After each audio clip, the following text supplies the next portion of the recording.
Assalamualaikum warahmatullahi wabarakatuh. Anna Bayi Febriansyah, Anna Min Sumbawa.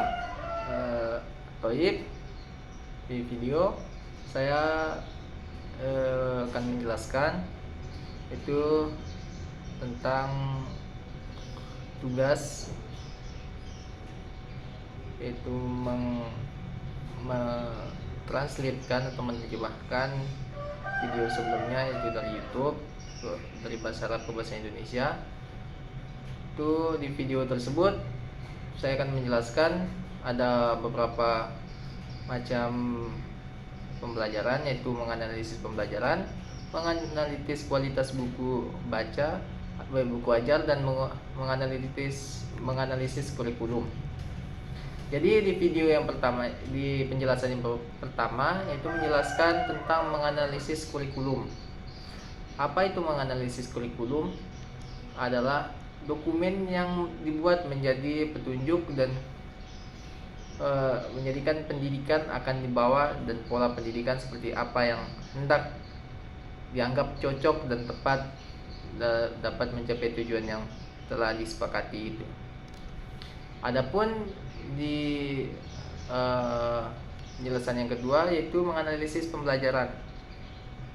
Jadi peralihan para teoritis dalam tradisi koneksional kognitif, yaitu secara umum pendidikan dapat dipandang sebagai pembentuk pola dasar pembelajaran. Dalam mengajar murid, kita tidak hanya memberikan koneksi stimulus respon secara spesifik, melainkan juga memberikan pijakan yang diperlakukan agar mereka bisa belajar secara berkelanjutan. Jadi, secara umum pendidikan dapat dipandang sebagai pembentuk pola dasar pembelajaran.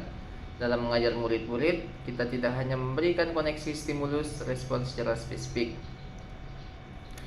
Adapun refleksi pembelajaran yang dijelaskan, itu mengajar guru di kelas. Pembelajaran merupakan proses komunikatif interaktif antara sumber belajar, guru, dan siswa. Itu saling bertukar informasi, artinya barter informasi gitu. Si guru mendapatkan informasi dari murid, dan si guru memberikan informasi kepada murid. Dalam proses pembelajaran ini, guru dituntut mampu mengeksplor dan mengoptimalkan anak untuk ikut berperan aktif dalam proses pembelajaran. Selain anak akan merasa dihargai, hak-haknya otak mengubah pembelajaran yang klasikal ke pembelajaran yang kreatif, mengoptimalkan kemampuan otak anak dan menyesuaikan gaya mengajar sesuai dengan gaya belajar serta peserta didik. Itu ada juga menganalisis kualitas buku teks berdasar buku ajar gitu, buku teks atau buku ajar. Yaitu buku teks merupakan komponen penting sistem pembelajaran, merupakan bahan ajar, dan juga sebagai sumber panduan dalam pengajaran.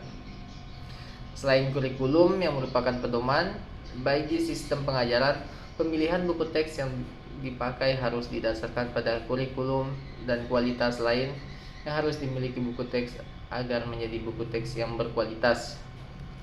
Adapun komponen yang harus dipenuhi untuk buku teks berkualitas, salah satunya berdasarkan kriteria buku teks yang berkualitas. Buku teks berkualitas adalah satu komponen yang harus dipenuhi guna memaksimalkan sistem pembelajaran di sekolah dan membantu siswa untuk belajar. Oleh karena itu, penting buku teks yang berkualitas. Identitasnya dijelaskan. Contoh identitas buku teks yang berkualitas: adapun judul buku, penulis, tahun terbit, nama penerbit, dan tebal buku.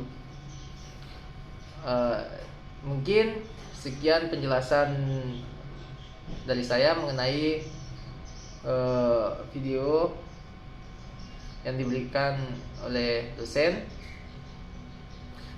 Syukron. Wabillahi taufiq wal hidayah. Assalamualaikum warahmatullahi wabarakatuh.